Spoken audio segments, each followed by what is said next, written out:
Assalamualaikum warahmatullahi wabarakatuh. Hai siswa-siswi kelas 11, welcome back to SMA Namira official video with me, Miss Nisa. Di mana hari ini untuk siswa-siswi kelas 11, we have reached our 14th meeting. Di pertemuan yang ke-14 kali ini, kita bakalan fokus ngebahas tentang how to find inference in a passage. Inference itu apa ya, Miss? Kesimpulan. Nah, jadi kalau misalnya kesimpulan kita bisa disebut sebagai inference juga di dalam sebuah teks. Gimana cara mencari kesimpulan dalam sebuah teks ya, Miss? Kenapa ini penting kami bahas? Karena ini untuk persiapan kalian, mana tahu pengen prepare lebih awal untuk UTBK yang nantinya untuk ujian bahasa Inggris itu sendiri, most of them itu kan teks gitu loh. Jadi salah satu materi kisi bisa dibilang overviews yang keluar tuh kalau misalnya ngebahas tentang UTBK bahasa Inggris, salah satunya adalah gimana cara mencari kesimpulan. Nah, in this meeting, jadi di sini Miss ingin menginfokan yang pertama kali adalah konsep inference itu sendiri adalah kesimpulan ataupun pendapat yang dibentuk berdasarkan fakta ataupun bukti. Nah, jadi sample question yang misalnya nanti bakal kalian jumpai di dalam soal-soal yang berhubungan dengan gimana mencari si inference ini sendiri adalah seperti ini. It is implied in the passage that dapat disimpulkan di dalam teksnya bahwa passage itu teks ya, sama seperti wacana. It can be inferred. It is most likely that what probably happened. We may conclude bla bla bla. Jadi bentuk seperti ini pertanyaannya, oh berarti ditanya adalah tentang inference ya, Miss. Solusinya gimana, Miss? Gimana cara nyari jawabannya? Nah, bagaimana cara mencari jawabannya? Di sini sudah Miss sampaikan, skim the text. Baca cepat teksnya, lalu baca pertanyaannya dan lihat yang mana sih yang penting informasinya. Informasi yang penting itu ada apa-apa aja gitu. Lalu setelah itu baru deh kita bisa masukkan detailnya dan tentukan apa yang dimaksud oleh si penulis. Jadi nanti tinggal kita perhatikan pelan-pelan informasi yang disampaikan di opsi. Semoga nanti bisa lebih dipahami lagi setelah kita melihat dulu latihannya. Di sini ada satu soal Miss minta yang dari sebuah teks singkat, satu paragraf, delivering medicine to the world's poorest people is a challenge, bla bla bla, di mana soalnya adalah apa sih yang bisa disimpulkan dari teks ini, what can be inferred from the passage. Nah, di sini I give you 5 options.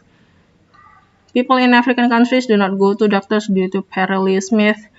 The budget, berarti the opsi yang C. When people in Tanzania are sick, in Tanzania poverty and illness in Tanzania are like vicious cycle.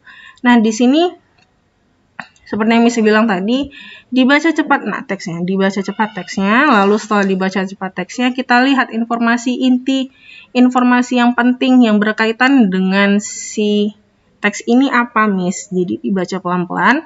Di sini ngebahas tentang ada kata-kata sick, rural, lalu bertua the money, healthcare, adequate healthcare. Mari kita lihat, coba pelan-pelan kita lihat jawabannya. Di sini jawabannya adalah yang C. When people in Tanzania are sick, they have no hope to recover. Ketika orang-orang di Tanzania itu sakit, mereka nggak ada harapan untuk sembuh. Kok bisa gitu, Miss? Dari mana datangnya? Jadi gini, kalau misalnya kita ngomongin kesimpulan, secara nggak langsung tuh kita melihat informasi yang benar satu. Next, yang kedua adalah kita lihat info yang tersirat di dalam teksnya. Jadi di sini dibilang bahwa mengantarkan obat ke orang-orang paling miskin di dunia itu adalah sebuah tantangan. Lebih tepat di sini ngomongin Tanzania, di mana mereka memiliki they have many microbes but microscopic health budgets. Mereka di sana tuh kumannya tuh banyak banget. Have many microbes but microscopic health budgets. Tetapi keuangan dana kesehatan mereka tuh sedikit. Microscopic means itu sedikit banget. Dangerous myths deter many sick rural folk from seeking medical help. Jadi gara-gara ada mitos yang berbahaya ngebuat lebih banyak lagi orang-orang yang takut untuk mencari pertolongan medis. Bahkan kalaupun mereka mencari pertolongan medis itu kadang nggak tersedia karena mereka nggak punya uang untuk ngebayar pengobatan tersebut, dan kadang pemerintah itu sendiri jarang punya uang untuk dikasihkan ke masyarakat secara gratis gitu. Jadi tidak ada dana gratis atau subsidi untuk masyarakat. Dibilang sini jarang ya, rarely. Because they cannot afford adequate healthcare, karena mereka nggak bisa mendapatkan perawatan kesehatan yang sesuai Jadi lebih banyak orang-orang miskin jadinya sakit sepanjang waktu, dan karena mereka sakit sepanjang waktu, mereka jadi semakin sulit untuk bekerja produktif yang membuat mereka jadi lebih miskin gitu. Jadi di sini kalau dibilang when people in Tanzania are sick, ketika orang-orang di Tanzania itu sakit, mereka nggak ada harapan untuk sembuh. Kenapa gitu? Satu, uangnya kurang.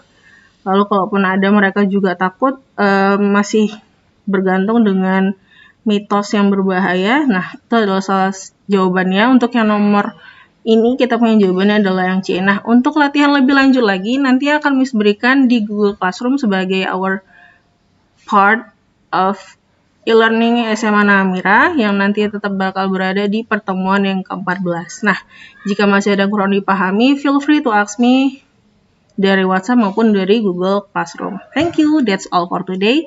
Wassalamualaikum warahmatullahi wabarakatuh. Bye guys!